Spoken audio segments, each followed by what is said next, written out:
This is the Moto G Power 2025 Disassembly. If you're interested in seeing more videos like this, make sure you subscribe and click on notification bell so you'll be notified once I upload a new video. Also, if you need any tools, there are links in the description.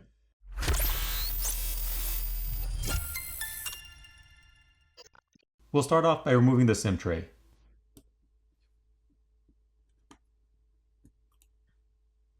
Looking at the SIM tray, we can see a black rubber gasket around the opening. In order to remove the back cover or back plate, heat needs to be applied using either a hairdryer or a heat gun to loosen up the adhesive underneath, and then a pry tool can be used to pry it off. I prefer to use a hairdryer since there's less of a chance of damaging any of the components inside by overheating them.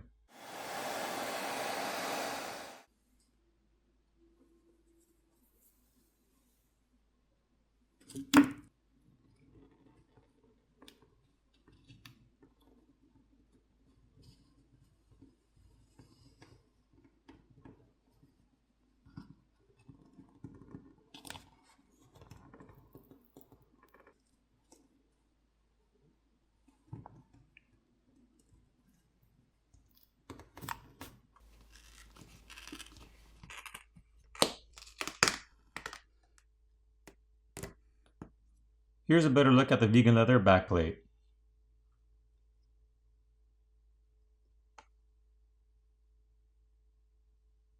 The lens covers can be replaced by applying heat and prying them off, so you won't need to take apart the phone to replace those. Looking at the other side, we can see the LED flash board. One thing I don't like about these boards being placed on the back plate is that in case if the adhesive ever becomes loose and the back cover or back plate slightly lifts up from the frame, these gold contacts won't make a proper connection with the contacts on the motherboard, and the LED flash won't work. I always prefer the LED flash being soldered to the main board, or having more of a direct connection. Now there are 18 Phillips screws which need to be removed.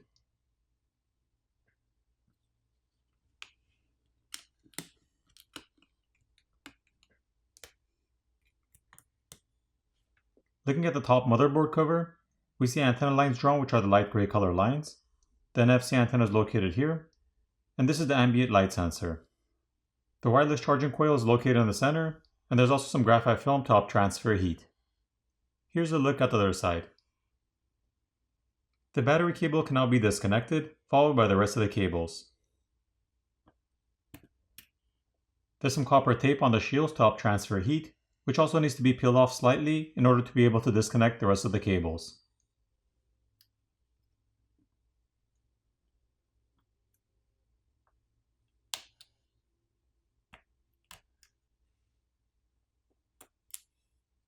The coaxial cables on the bottom right side of the board can be disconnected by just popping them off.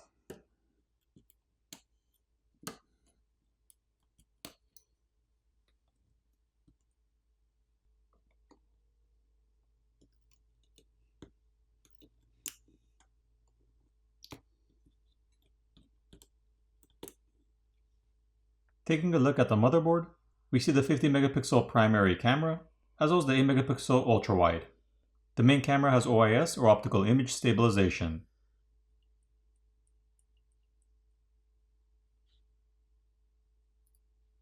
The camera connectors can be disconnected by just popping them off.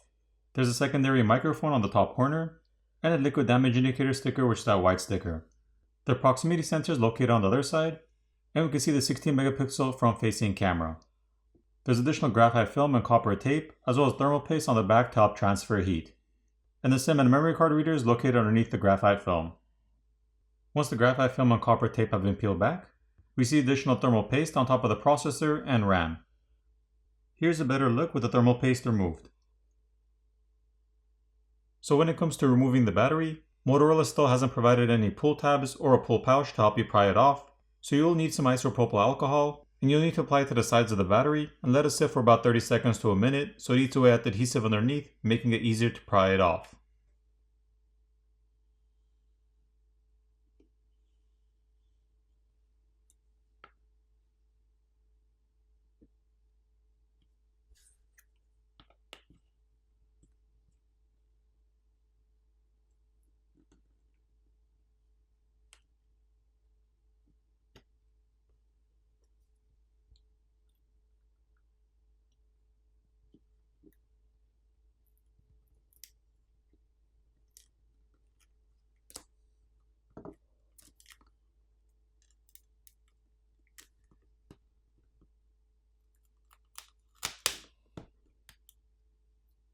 This is the 5000 mAh battery.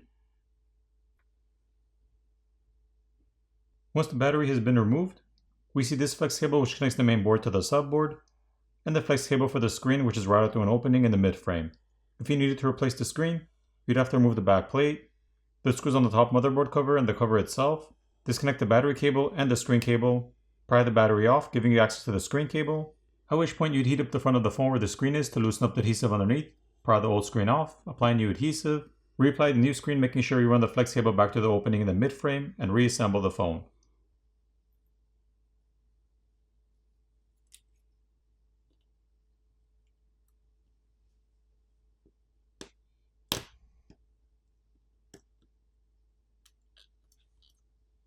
There's additional graphite film over the bottom speaker assembly.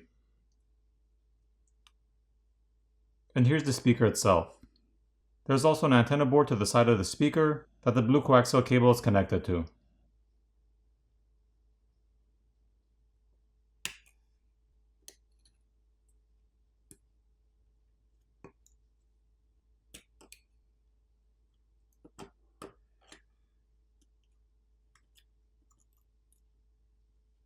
Looking at the subboard, we can see a red rubber gasket around the charger port, and the primary microphone is located here underneath the covered shield.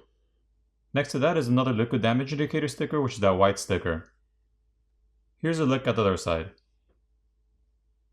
The headphone jack is located on the bottom corner, which is held down with some adhesive, and the same goes for the vibrator motor. In order to replace either of those, just apply some heat and gently pry them off. When it comes to replacing the volume keys of the power button and fingerprint scanner, the cables for both are routed through an opening in the mid-frame, so if you needed to replace those, you'd actually have to pry the screen off as well. That's one thing I don't like about most of the Motorola phones, because if you ever had to replace either of those buttons, you'd also have to pry the screen off from the frame, which poses a high chance of damaging a working screen. And finally, the earpiece speaker is located on top, which is also held down with some adhesive. To replace that, just apply some heat and gently pry it off. Now when it comes to this phone, if you were to accidentally insert a SIM ejector tool in the wrong hole, you don't need to worry since both the filters and the microphones are seated above the holes, so they won't get damaged.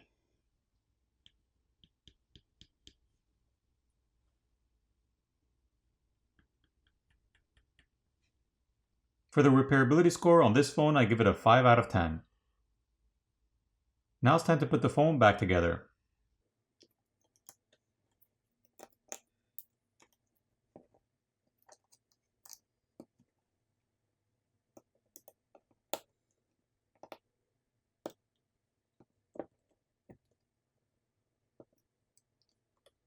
Once everything's back in place, apply new adhesive and reapply the back cover.